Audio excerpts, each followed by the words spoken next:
Parla tifoso napoletano. Ancora una volta, siamo qui per portarvi le ultime notizie dal nostro amato club.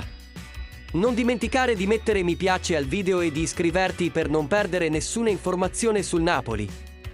Oggi parleremo di un nostro giocatore, Giovanni Di Lorenzo, e della sua prestazione nell'ultima partita contro il Verona.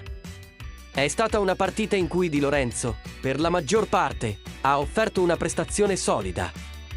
Tuttavia, ha commesso un errore che si è concluso con il gol del Verona. Questo è stato uno dei rari momenti in cui Di Lorenzo non è riuscito a esprimersi perfettamente. È rimasto sorpreso dal mancato intervento di Amir Rrahmani e ha finito per lasciare una brutta impressione sul gol del Verona. Tuttavia è importante notare che, nonostante questo errore, il resto della sua prestazione è stata soddisfacente. Inoltre Di Lorenzo ha dimostrato versatilità, giocando bene nel ruolo di terzino sinistro per 30 minuti.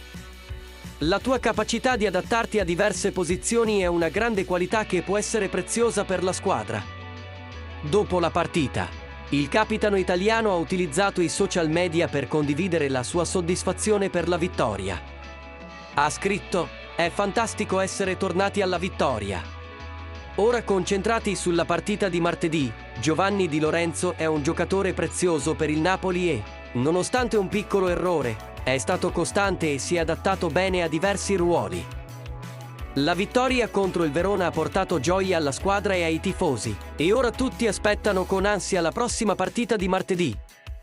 Cosa pensi della prestazione di Di Lorenzo e della vittoria del Napoli? Lascia i tuoi commenti e condividi le tue opinioni. Continua a sostenere il Napoli e resta sintonizzato per altre entusiasmanti novità. Forza Napoli sempre!